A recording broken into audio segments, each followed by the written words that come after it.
Joy na-ekwu okwu na aka nyeri akakpa afa onye na-appreciate bloggers akpọrọ ya appreciation or Akụ Zion bụ the deadly evil man behind all the attack niile a na-agba Reverend Father Ejike Mbaka.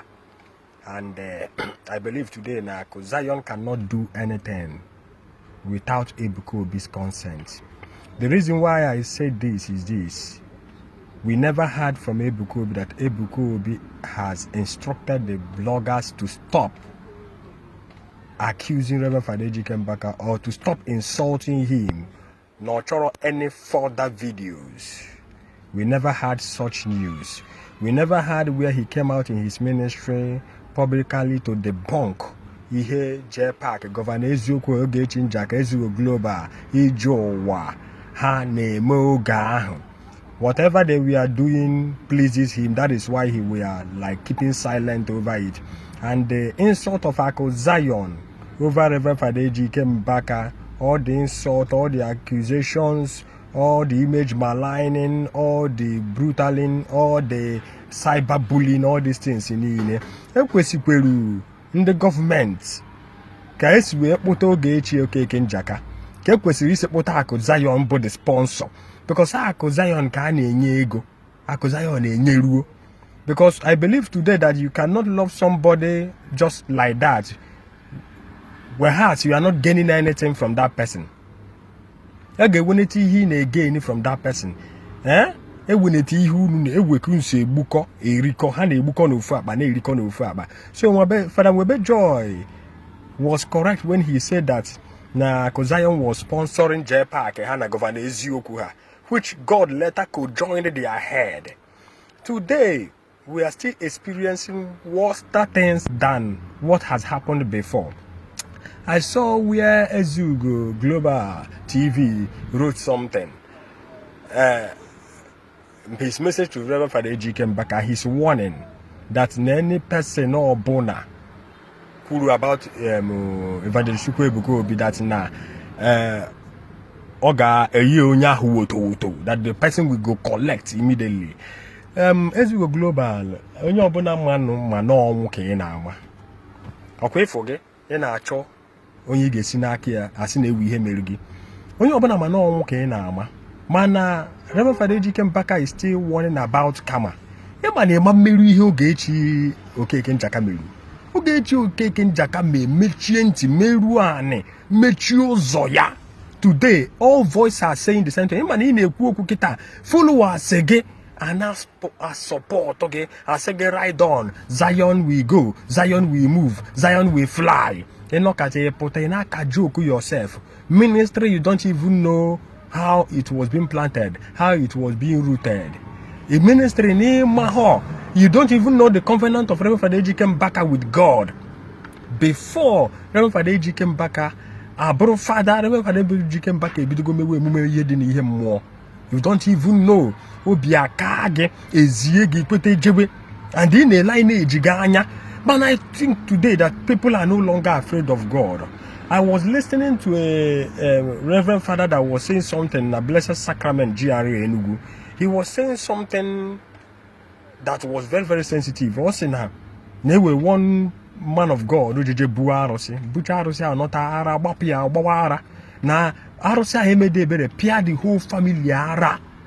Pia Ara, Pia Mamara, Pia Mampara. Pia my grandfather ara pia mo one day the pastor ni ara pia mo ya mo nwunye na every 4 months na ha na ayara and they go ha na spend ka ha we obu no ihe arusi ojebuo.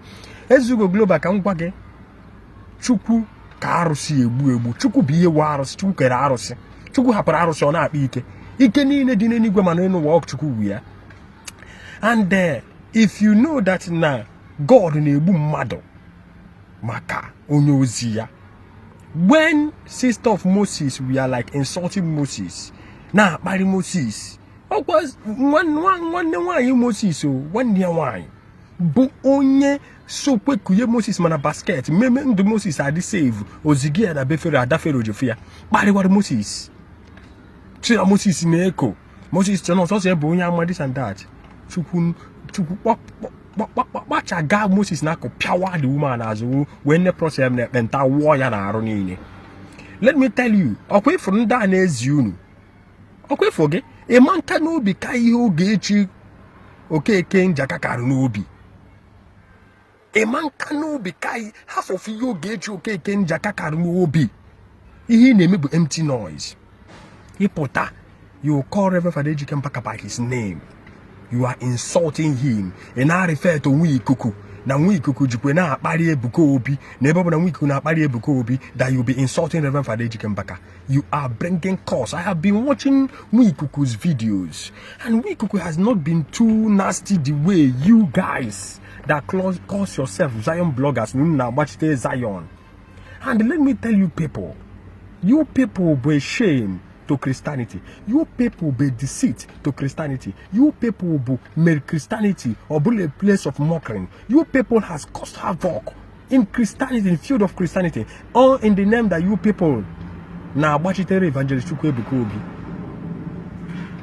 And the question now, bo, we have mewerugi, but to see when peru the mother pere. Na ha ga-aya kidney, ha ga-aya liver, ha ga-ebute ha na Zion, agwọ ha na Zion. Ihe ga-ajụ onwe gị, Ebuka Obi ewekwe such power as egwu onye kidney na liver. We want to see a verified testimony, the real, na-abụrụ fake, na-abụghị arrange. Ebe Ebuka Obi gwagoro onye kidney, gwọ onye cancer, gwọ onye liver, gwọ onye wee heart failure. Go HIV, I still maintain my height. I am still asking, it will video with evidences of those healing, with evidences of those miracles. This guy, you now watch it. You people has forgotten God. Do you know why people came out for Reverend Father Ejike Mbaka? Reverend Father Ejike Mbaka is not asking for followers. He's not asking for sponsorship. He's not asking for some people to support him. But he has been a man that has stood firm right from the days of his little beginning. Oh, go away doing anything like social media. Father Mbaka has been there. And Father Mbaka has been chastising people that matters. When you go be mega queen, I uku no sizing. Uno babunu ne quiha namu namo. Unu ne quiha namu namo. Anointing now level by level. I'm gonna chuku na ebu mmadụ kekweni hu kekweni ihe Ebuka Obi wan megoro afọrọ anya get the miracle away go. It's not all about giving prophecy. We want to see a stage why his ministry we bring youth together and be an empowerment sector, be a place of attraction. Akwa Father Mbaka ga-abụ onye jeru bịa kịta onye n'ofunu be weru akwa scholarship bịa a brutal 50 million be for you go school send you abroad a hospital base na na gari ro wi ana ekwen maka ego ezigo global Ebuka Obi ewere na ego to compare ihe charity work Father Mbaka tinyere ego n'ime ya una na watch kwa Father Mbaka na abụghọ na watch Ebuka Obi na afraid that he is imitating from Reverend Father Ejike Mbaka. Ihe ọbụla Father Mbaka mee ka ọ na-eje eme. Ihe ọbụla Father Mbaka mee ka ọ na-eje eme. Okay, otago. So, ihe anyị na-ekwu okwu ya abụrụ onye chọ abụrụ ka eji adị great. Onye chọ abụrụ ka eji ewe anointing. Onye chọ abụrụ ka eji enye ike egwo mmadụ ọya. Ike igwe ọya, healing power. Okay, otago. Onye chọ abụrụ ka esi eme ya. A man of God that we have time, that calls himself a man of God, sponsoring Saga. Sponsoring cyberbullying. Oh no, be the high time I get money arrest. Ezu go global makana wa nkete. If that were so to be so, and all the road get change easy, why is she still in detention? Man tani na sponsor the second by whatever for the Ejike Mbaka na where you game. It or the card there for you, nigga we down nigga nota. You will not come back now. Hey, pick on Father Mbaka na abahode lawyers senior advocate sans bakota form more legal team na ayoya biko give us this case, let us handle these people. As you go emewe ni ihe nunu ministry na support obe ministry Ebuka Obi metego na agom ye government ga-eji gbachigodi ya gbachie ya ka amara ihe ọ na-eme because ihe ọ na-eme do anya You cannot be coming and be causing problem in Christianity, bringing more harm. Let's go back to our roots. Obuna efe hoge, obuna adore hoge, obuna appreciate hoge, obuna exalt hoge. Go aka na efe zia na esezigi a statue na aro. In akobi gba camera nia, tiya na social media, advertisement, creating content, making yourself to be who you are not. The day you will fall into problem, you will look for your followers, they will all vanish. Okoge ana tuziri ego kita, ana contribute ego, ke wefu na ana agi ikpe na court. Onye obuna ana aturu ego na court. When I got court case, I am on the winning side. The way 2 sons. You must be far after son. You must go near the door issue for him. You do a son up to 5 million or that takwana or that takwa fi bob no that bekwa court. Kun we makwaro. Or bukwari jede kote akanta ne kota akajinne. But mana asị na njiji na-ada ndụmọdụ na-eso ozu anana ihe ga-egbu gị ihe ga-abịa njedebe gị ọkwefuru onye na-arụrụ ọrụ a ịma na ekwere okwu ka hapụ oge echi ka hapụzie no yogo no apologize go ka hapụzie ife oge echi atọ ka open her mouth to say na ọ bụrụ na o mejọrọ because ege rubbish ahụ okwu si na o mere apology ụzọ osi mejọ fada ejike Mbaka ya gbaghara ya na ya wa na agbaghara kwugo Fada Mbaka na nke o kwuru kwugide ya. Kedu ihe Fada Mbaka kwugide gị? Kedu ihe Fada Mbaka kwugide oge echi ekeke njaka? If not that through Fada Mbaka, God warned Ogechi Njaka to desist, the karma is coming. Wahala that she cannot, and that is the same Wahala. Woto is coming to you. Let's go global.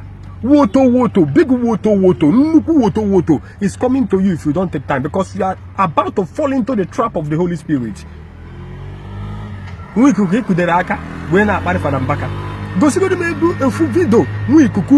If not specifying, if not analyzing, onye shino onye kochukwu gi no ndoge na ajage ihe o meteru nke emeru juo ya fa Ebuka Obi nke emeru juo yo mekwashi ozo ihe o meteru bi ha na analyze bloggers je eri nri today ihe bloggers ji nọrọ online ihe o meteru bringing shame and calamity to the kingdom of God, bringing shame and calamity to Christianity, bringing more problem and more harm than good. Since so we were ministry here, peace has never been in Christianity. Oh, problem here and there. When you kwasi chip ocho ya kebu, when you kwasi katara here, you kwasi assassination, you kwasi kagesi goro mad, you kwasi kagesi kidnap mad, you kwasi kagesi well good team arrest your mad. I believe that you all know what you are doing.